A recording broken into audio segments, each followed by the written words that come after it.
ஒரு உராய்வை கொண்ட ஒரு மேற்பரப்பு. இந்த மேற்பரப்புல ஒரு குற்றி ஒன்று இருக்குது. இந்த குற்றிக்கு விசையை கொடுக்க போறோம். ரைட். இந்த டைம்ல இந்த குற்றியின் மீது தொழிற்படுகின்ற விளையுலான விசை, அதே போல இவர் வேகம் இல்லாத நம்ம பார்க்க போறோம். அப்ப பாருங்க, இது ஒரு 50 கிலோகிராம் திணிவுடைய குற்றி. சரியா, ஒரு 50 கிலோகிராம் திணிவுடைய ஒரு குற்றி உண்டு. இப்ப உதாரணத்துக்கு பாத்தீங்கன்னா, நான் கொடுக்கிற விசைக்கு சமனான என்ன தொழிற்படுவது என்றால் உராய்வு விசை தொழிற்படுவது. ஏனால் நம்ம கொடுக்கிற விசை எல்லை உராய்வை விட சின்ன இருக்குது. அதனால நம்ம வழங்குற விசைக்கு சமன் எதிர்மான விசை தொழிற்படுகிட்டே இருக்கு. பாருங்க, அசையவே இல்லை, அப்படியே இருக்குது. நான் விசையை கூட்டுறேன். ரைட். இப்ப பாருங்க, குற்றி இயங்க ஆரம்பிச்சுட்டு, இயங்க ஆரம்பிச்ச உடனே உராய்வு விசை உதாரணம் 92 வந்துச்சு. நம்ம 119 வழங்குறோம், உராய்வு விசை 92. இப்ப நான் உராய்வு விசை வழங்குற விசையை கூட்டுறேன். ஆனா உராய்வு விசை மாறல. ஏண்டா இயங்கக்குள்ள தொழிற்பட்டு கொண்டிருக்கிற உராய்வு விசை என்ன வகை உராய்வு? இயக்கவியல் உராய்வு. இப்ப பாருங்க, திருப்பி ஓய்வு வரட்டும் பார்ப்போம். அமர் முடுக்கும் தானே. ஏன் இப்ப நம்ம தள்ளி போட்டு விட்டுட்டோம். இப்ப இயக்க திசைக்கு எதிர் திசையில உராய்வு விசை தொழிற்படுறதால இது ஸ்பீட் குறைய ஆரம்பிக்குது. ஒரு கட்டத்துக்கு ஓய்வுக்கு வந்துட்டு. இப்ப நல்லா பாருங்க, நான் என்ன செஞ்சேன், இந்த குற்றிக்கு இப்படி விசையை கொடுக்குறேன். ரைட். அப்படியே கொடுத்துட்டு 112 112 115 115. ரைட். இப்ப பாருங்க, 122 விட கூட்டக்குள்ள பொருள் இயங்க ஆரம்பிக்குது. அப்ப எல்லை உராய்வு என்னன்னா 122. நான் இப்ப 126 கொடுக்குறேன், 130 கொடுக்குறேன், பொருள் என்ன செய்யுது? இயங்குது. அந்த நேரத்தில் தொழிற்படுற உராய்வு 92 இருக்குது. இப்ப 122 விட நான் என்னதான் பெரிய விசையை கொடுத்தாலும், என்னதான் பெரிய விசையை கொடுத்துட்டு போனாலும் உராய்வு விசை அதே 92 இருக்கு. அதைத்தான் நம்ம போன கிளாஸ்ல கிராஃப் எப்படி கறி கிராஃப் எடுத்தீங்களா இந்த மாதிரி காட்டியிருந்தேன். நம்ம வழங்குற விசைக்கும் உராய்வு விசைக்குமான கிராஃப் எடுத்திருந்தால் நீங்க வழங்குற விசைக்கு சமனாக அப்படியே உராய்வு விசை கூடிக்கிட்டே வரும். இப்ப நம்ம இந்த சம்பவத்துக்கு கிராஃப் தந்துருவோம்.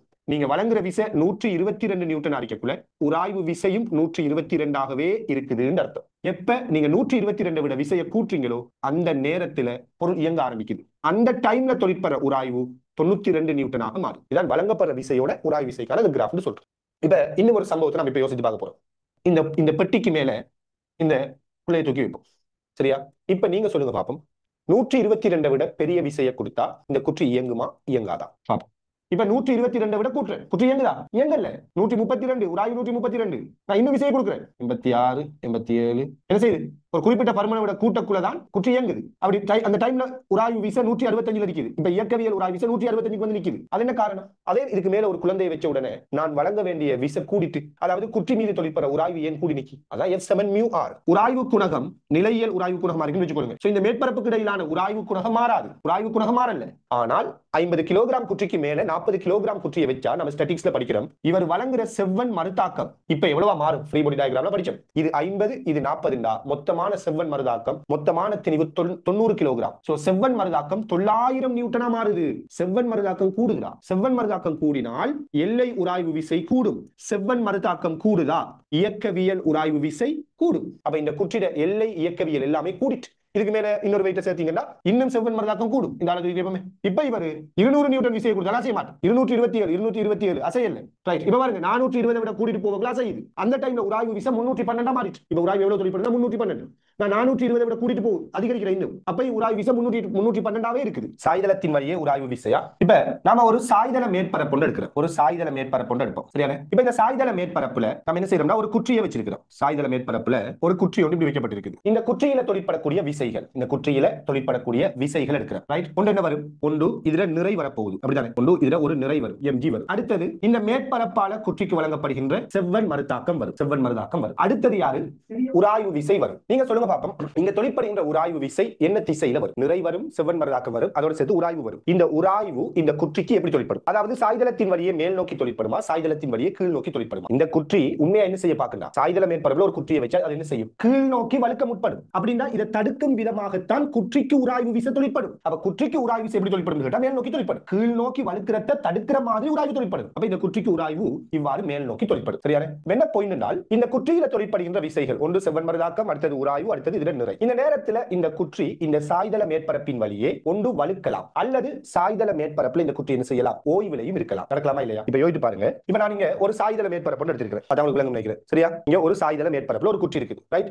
இது அதுல நிறை, இது அதுல செவ்வன் மறுதாக்கம், இது இங்க தொழிற்படுகின்ற உராய்வு விசை, இது இங்க தொழிற்படுகின்ற உராய்வு விசை தான் இப்படி காட்டுறாங்களா? இப்ப இந்த குற்றி என்ன செய்யலன்னா சாய்தளத்தின் மேற்பரப்பின் வழியே இந்த குற்றி வந்துட்டு வழுக்கல்ல, அப்படியே இருக்குது. இந்த குற்றி என்ன செய்யுது? சாய்தளத்தின் மேற்பரப்பின் வழியே வழுக்காம அப்படியே இருக்குது. இப்ப நாம இந்த சாய்தளத்தோட மேற்பரப்போடு அமைக்கிற கோணத்தை நான் என்ன செய்றேன், குறைக்கிறேன். எல்லாம் பாருங்க, சாய்தள மேற்பரப்புல இது அமைக்க, சாய்தள மேற்பரப்போட இது அமைக்கின்ற கோணம் ஒரு சின்ன ஒரு கோணம், ஒரு 7 பாகை அப்படி மாதிரி வச்சிருக்கிறேன். இந்த குற்றி வழுக்குதா? இல்ல, அப்படியே இருக்குது. நான் இந்த கோணத்தை அதிகரிச்சுட்டே வரேன், உராய் விசை கூடிக்கிட்டே வருது. உராய் விசை கூடிக்கிட்டே வந்து ஒரு கட்டத்தில் நடக்க போது பாருங்க, ஒரு குறிப்பிட்ட கோணத்தை விட நான் கூட்டுறேன், என்ன செய்யுது, வழுக்க ஆரம்பிச்சிடும். வழுக்கக்குள்ள பாத்தீங்கன்னா உராய்வு விசை, சரியா, வழுக்கக்குள்ள இவருக்கு உராய்வு விசை எப்படி இருக்குது பாத்தீங்கன்னா, இயந்திரத்துக்கு முதல் இருந்த உராய்வு விசையை விட பெருசா இருக்குது. அதை நோட் பண்ணீங்களா? வழுக்கக்குள்ள இருக்கிற உராய்வு விசை இயந்திரத்துக்கு முதல் இருக்கிற உராய்வு விசையை விட பெருசா இருக்குது. நான் இந்த குற்றி எங்க வைக்கிறேன், கோணத்தை படிப்படி அதிகரிக்கிறேன், உராய்வு விசை கூடுது, உராய்வு விசை கூட்டிட்டு வருது, ரைட்.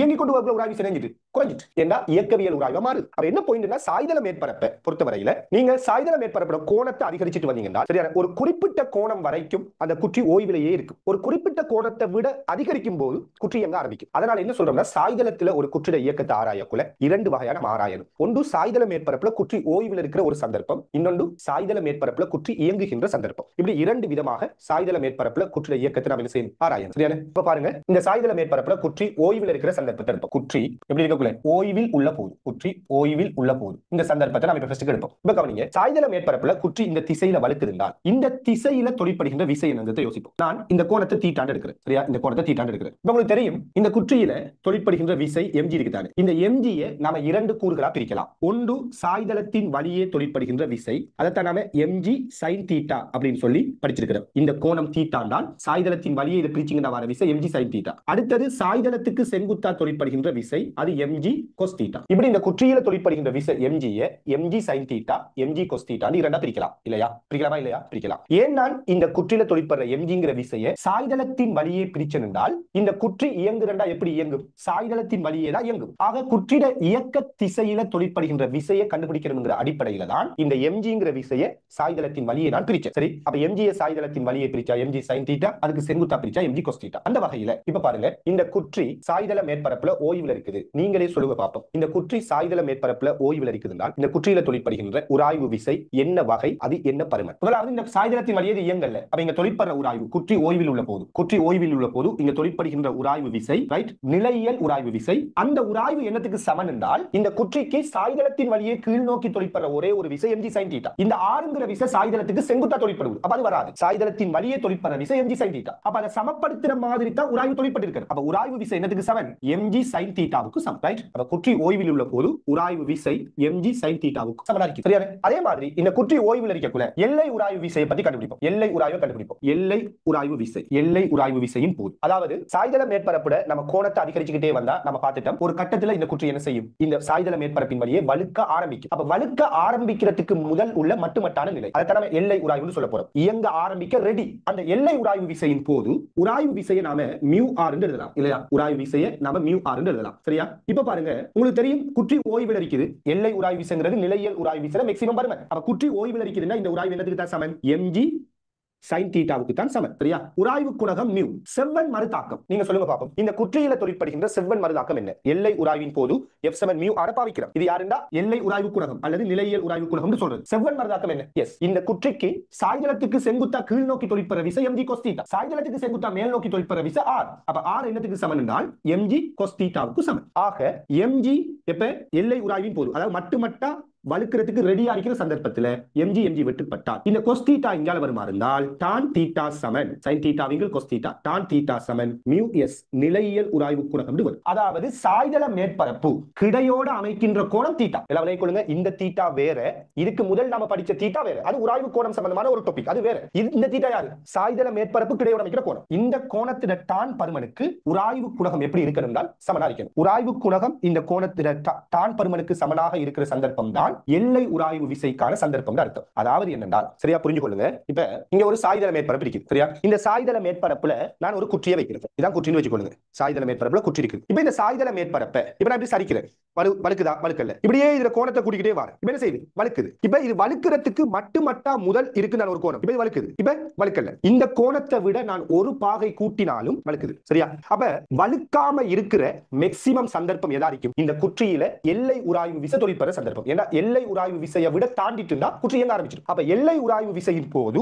நம்ம F7 பாவிக்கலாம். அந்த நேரத்துல குற்றி வலுக்கிறதுக்கு ரெடி. அந்த நேரத்துல உராய்வு mg sin θ சமன். செவ்வன் மதிலாக mg cos θ சமன்ங்கிறதால tan θ உராய்வு குணகத்துக்கு சமனா வருது. அப்ப நம்ம இந்த கோணத்தை படிப்படியா அப்படி அதிகரிச்சிட்டு போகக்குள்ள இந்த குற்றி ஒரு கட்டத்துக்கு என்ன செய்யும்? இந்த குற்றி ஒரு கட்டத்துக்கு வலுக்க ரெடியா இருக்குது. இந்த டைம்ல இந்த சாய்தள மேற்பரப்பு கிடையோட அமைக்கின்ற கோணம் இருக்குதானே, இந்த கோணத்தில டான் பருமன் இந்த மேற்பரப்புகளுக்கு இடையிலான நிலையியல் உராய்வு குணகத்துக்கு சமம். இந்த கோணத்தை விட நம்ம கூட்டினோம்னா குற்றி என்ன செஞ்சிடும்? வலுக்க ஆரம்பிச்சிடும். வலுக்குமா இருந்தால், இந்த குற்றி வலுக்குமாக இருந்தால், இப்ப கதை மாற போகுது. இந்த குற்றி வலுக்குமா இருந்தால் அந்த சந்தர்ப்பத்தில் எப்படி யோசிப்போம்?